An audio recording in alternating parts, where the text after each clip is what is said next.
Hello hello, bienvenue sur le podcast du bonheur, c'est Elina. Aujourd'hui on va parler du fait de ne pas laisser l'opinion des autres contrôler ta vie. C'est un conseil très basique, souvent donné mais souvent difficile à appliquer pourtant.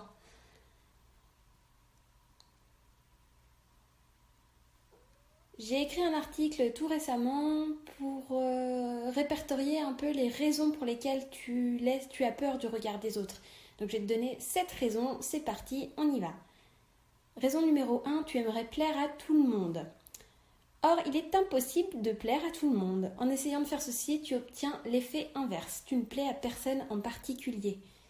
Te concentrer sur comment plaire au plus grand nombre te fera perdre du temps, de l'énergie et de l'estime de toi-même.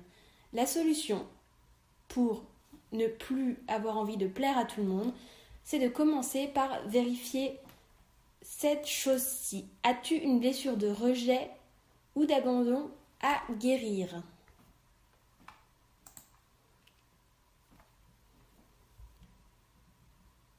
Les blessures de rejet et d'abandon font partie d'un livre que j'ai découvert. Les blessures de rejet et d'abandon font partie de 5 blessures qui t'empêchent d'être toi-même. Donc c'est un livre que j'ai découvert il y a quelques années et qui m'a fait un sacré déclic. Chacun d'entre nous a une ou plusieurs de ces 5 blessures. Donc il y a le rejet, l'abandon, la honte, l'injustice,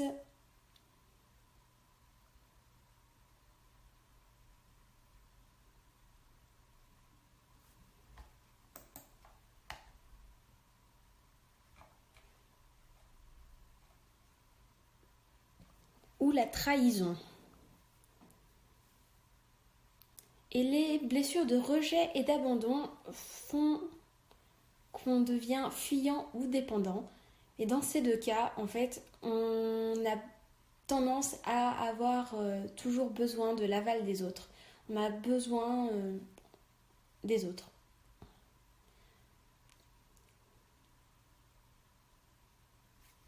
On a besoin de plaire à tout le monde. Et si on ne plaît pas à tout le monde, on se sent rejeté ou abandonné. Donc, si tu es dans ce cas où tu aimerais plaire à tout le monde, essaye de vérifier ceci, si tu as une blessure d'abandon ou de rejet à guérir. Si c'est le cas, c'est déjà un bon début de savoir ça. Et ensuite, il faudra faire un travail là-dessus, donc un travail psychologique, bien évidemment. Et effectuer plein de petites actions au quotidien, toujours faire attention pour pouvoir t'en sortir petit à petit. Ce travail, il peut se faire avec un coach ou avec un thérapeute. Raison numéro 2 pour laquelle tu laisses l'opinion des autres contrôler ta vie, c'est que tu penses être le centre d'intérêt principal des autres. Vu que tu penses être le centre d'intérêt principal des autres, tu penses que les autres te critiquent et te jugent en permanence. Or, toi, est-ce que tu passes ton temps à juger tout le monde, individuellement, 24 sur 24?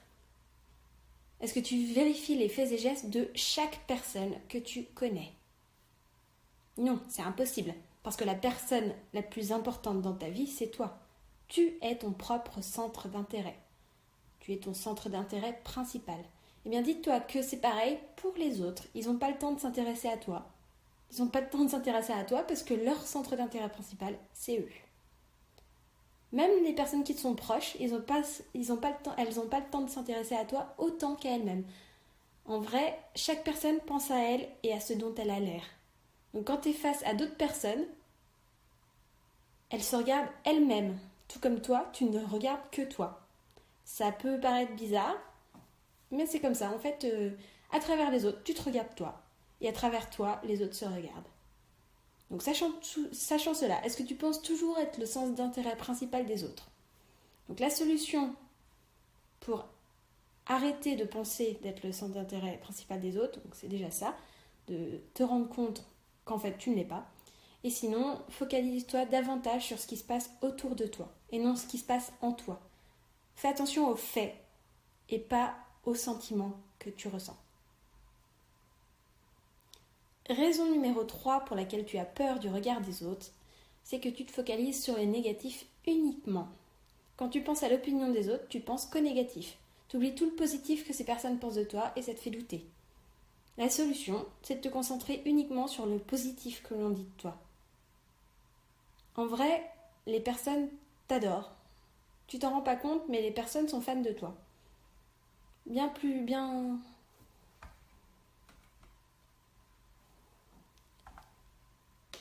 souvent, on ne se rend pas compte, en effet, que les autres pensent qu'on est génial.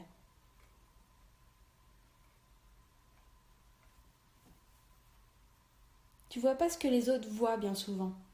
Ils te voient tellement plus que toi, ce que tu es, ce que tu te rends compte que tu es, en fait.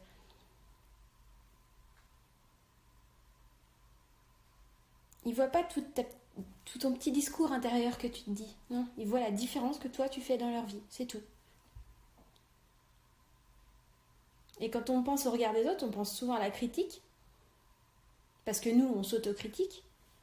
Mais la vérité, c'est que le regard des autres est 90% du temps positif et plus positif que ce que tu penses de toi-même.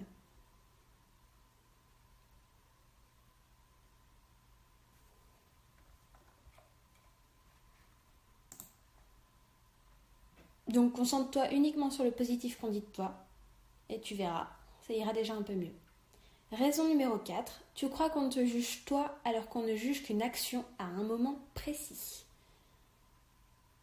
Ça veut dire que ce que tu fais à l'instant T, ça définit pas qui tu es. Et quand tu fais quelque chose de mal, tu crois que la personne va te juger toi parce que tu as fait cette chose de mal. Mais la personne, elle va juste apprécier la situation. Elle va se dire, oula, il s'est passé quoi là, à cet instant précis. Elle va pas se dire, ah, c'est quoi ce gros nul.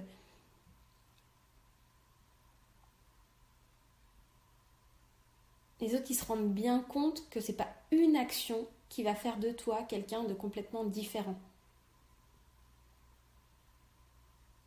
Donc la solution pour arrêter de croire qu'on te juge toi, c'est de prendre du recul et de t'imaginer à la place des autres. Qu'est-ce que tu penserais si une autre personne était dans ta situation? Est-ce que immédiatement tu te dirais c'est quoi cette loseuse? Ou est-ce que tu verrais la situation pour ce qu'elle est? Genre c'est une situation très stressante, donc normal que la personne soit stressée à ce moment-là.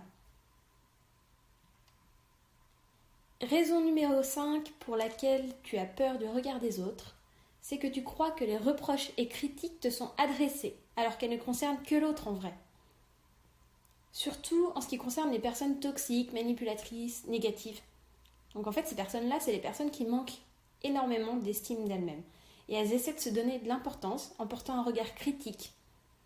Elles accusent, elles dénigrent, elles sont envieuses ou elles humilient les autres. Elles font toutes ces choses-là. Elles ciblent une personne et elles la critiquent. Et elles ciblent une autre personne et elles la critiquent également. Et en fait, il faut que tu te dises, c'est pas toi la cible de leur critique, la vraie cible. C'est juste un moyen pour elles de regonfler leur ego. En gros, c'est comme si elles pensaient qu'en déversant toute leur haine sur toi, elles allaient elles allaient moins se haïr au fond. Donc une fois que tu sais ça, la solution, c'est d'apprendre à repérer les critiques toxiques des critiques constructives. C'est pas compliqué, hein. En général, les critiques constructives, elles sont prononcées de manière positive, de façon à pas te blesser. Genre, j'adore ta nouvelle coupe. Ah, par contre, j'aime pas trop la couleur. Je préférais comment t'étais avant, c'était quand même plus joli. Mais bon, t'inquiète pas, hein, t'es quand même toujours toi. Voilà, une critique constructive. Et les critiques toxiques, elles ont aucune justification. Elles sont juste dites pour piquer et pour te faire mal. Donc la personne, elle va pas te dire, ah, j'adore ta nouvelle coupe, mais ta couleur moyenne. Elle va te dire, la personne, mais c'est quoi cette couleur à 2 balles là? Mais t'as vu à quoi tu ressembles? Voilà. La personne toxique, elle te dira ça. Mais c'est pas toi qu'elle attaque dans le fond. C'est juste qu'elle prend un malin plaisir à te faire du mal. en pensant qu'elle aura moins mal intérieurement. Mais ça ne fonctionne pas. Hein. Donc apprends à repérer les critiques toxiques des critiques constructives et ça ira mieux aussi dans ce sens-là. Raison numéro 6, tu crois que le jugement des autres aura un impact sur toi. Ça, je crois que c'est une grosse croyance. En fait, on a vraiment très peur du jugement des autres parce qu'on se dit que ça va changer, que ça va chambouler notre vie. On croit vraiment que ça va avoir un effet catastrophique, mais en vrai, ça change absolument rien. Donc la solution, c'est à chaque fois que tu as peur du regard des autres, de te poser la question, si cette personne pense telle chose de moi, qu'est-ce qui va se passer ? Quelles seront les conséquences sur ma vie ? Donc, si cette personne me trouve moche, qu'est-ce que ça va changer à ma vie ? Est-ce que je serai plus moche ? Non, je ne vais pas être plus moche parce que cette personne-là pense que je suis moche. Le fait que je sois moche, c'est un fait. Et le fait qu'elle pense que je suis moche, c'est une pensée. Donc une pensée ne peut pas agir sur un fait. Aussi simple que ça.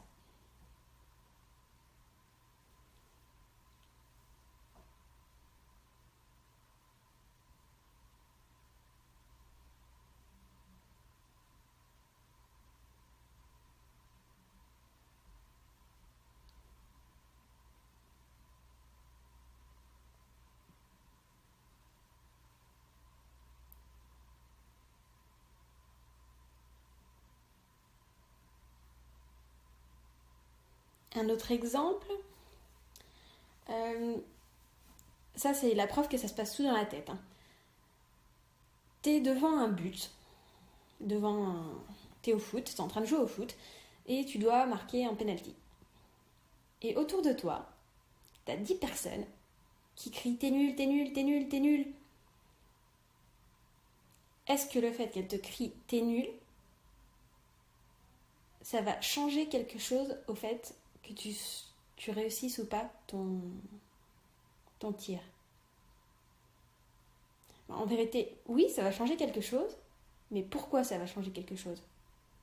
Parce que toi, tu vas les écouter, tu vas les laisser rentrer dans ta petite tête, et tu vas les croire. Et vu que tu vas les croire, et ben ça va devenir vrai, et tu vas devenir nul. Maintenant, mets un joueur de foot ouf, super connu.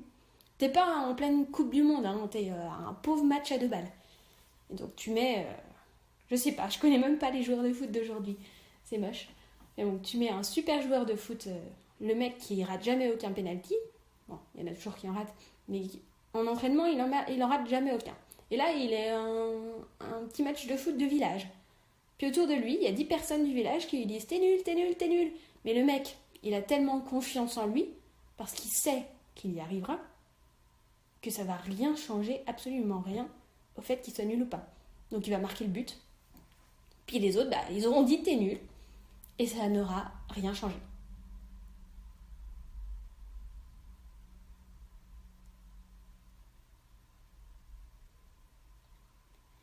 Raison numéro 7 pour laquelle tu as peur du regard des autres, c'est que tu manques d'estime de toi. Donc avec la raison numéro 6, en fait, ça va bien ensemble. Parce que si tu as entièrement confiance en toi, ce que disent les autres ne peut absolument rien changer au fait. Mais si tu manques d'estime de toi, déjà, tu manques de confiance en toi également.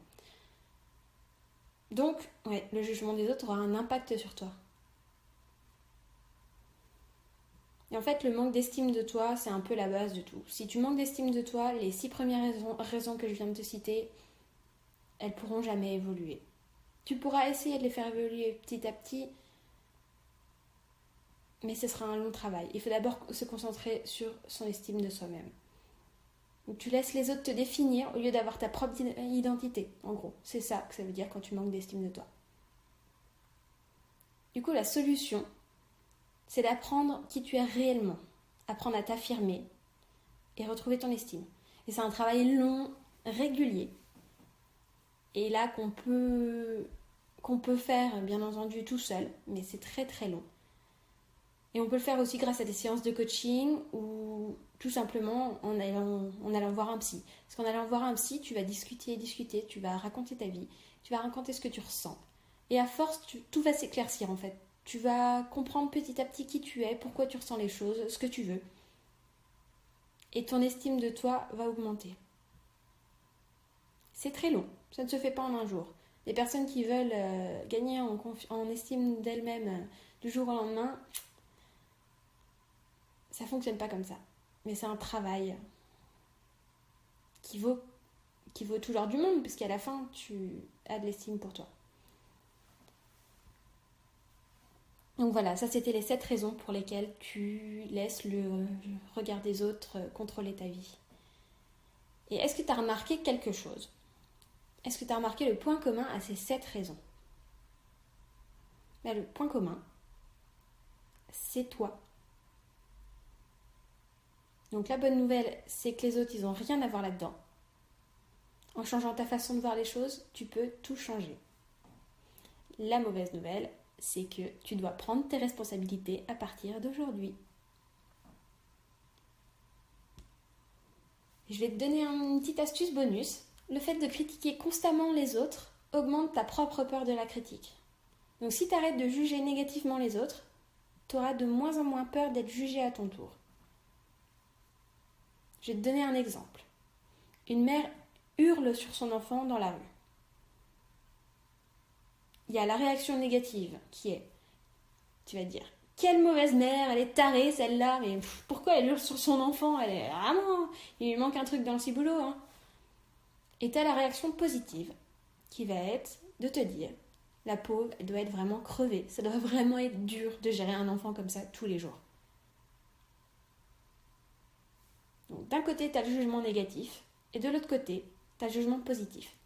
Si à partir d'aujourd'hui, tu remplaces ton jugement négatif systématique par un jugement positif, tu vas avoir de moins en moins peur d'être jugé négativement à ton tour.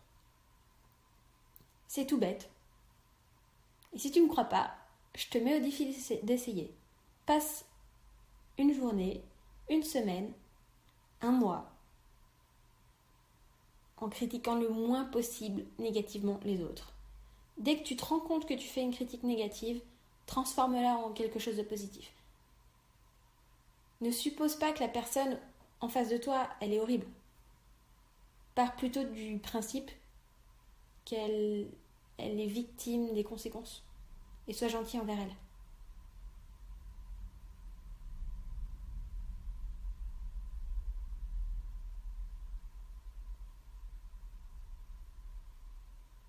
Allez, je te donne 2 autres exemples. Il y a un petit garçon qui rigole à un enterrement. Réaction négative, tu vas te dire, mais c'est quoi ce petit là, il est vraiment mal élevé, ça se fait pas de rigoler à un enterrement.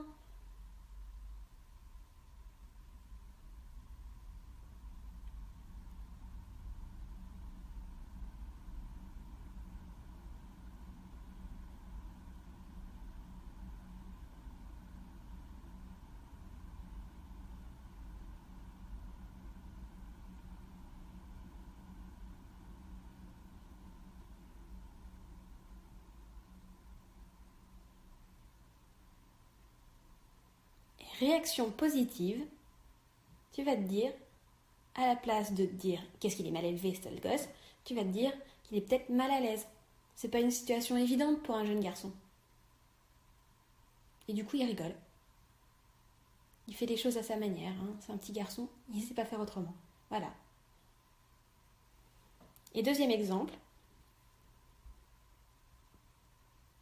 tu es dans un café et tu tombes sur un jeune garçon, un jeune homme, je sais pas, il doit avoir 20 ans, et il est en train de pleurer, mais à chaudes larmes, devant tout le monde. Toi, ta réaction négative, ça va être de te dire, cette honte, il pourrait aller pleurer ailleurs, non mais c'est vraiment la honte, là.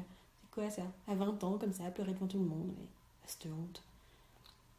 Et ta réaction positive, ça va être de te dire, le pauvre, il doit vraiment, vraiment souffrir. Pour en arriver là, c'est qu'il doit vraiment souffrir. Le pauvre, j'ai mal pour lui. Voilà, c'est une réaction positive.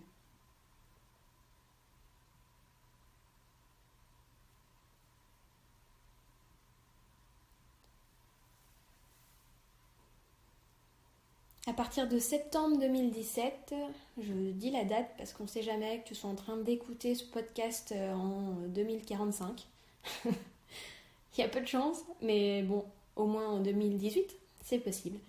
Donc si tu écoutes ce podcast plus tard, ou même si tu l'écoutes maintenant, sache qu'à partir de septembre 2017, je vais sortir un nouveau programme qui va t'aider à gagner en estime de toi. Donc comme je l'ai dit, c'est un travail de longue haleine, ça se fait pas en un claquement de doigts. Ça va être un programme qui va durer plusieurs semaines, a priori 3, je sais pas encore exactement, je suis en train de le créer. Je vais sûrement rajouter des choses, en fait j'en rajoute au fur et à mesure, j'arrête pas. Mais il va bien falloir que j'arrête au bout d'un moment, je vais pas tout pouvoir donner, c'est pas possible, c'est tellement long.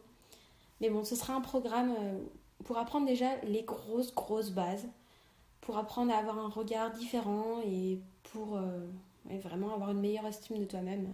Au bout de 3 semaines, je suis sûre que déjà tu te verras d'un œil très très nouveau.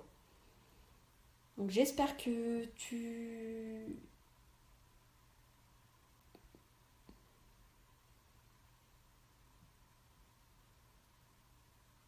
Donc, tu pourras trouver ce programme sur le site happyelina.com, happy comme heureux, bonheur, happyelina.com, HAPYELINA.com. En attendant, je te souhaite une très bonne journée et je te dis à très bientôt dans le podcast du bonheur. Bisous bisous, bye bye.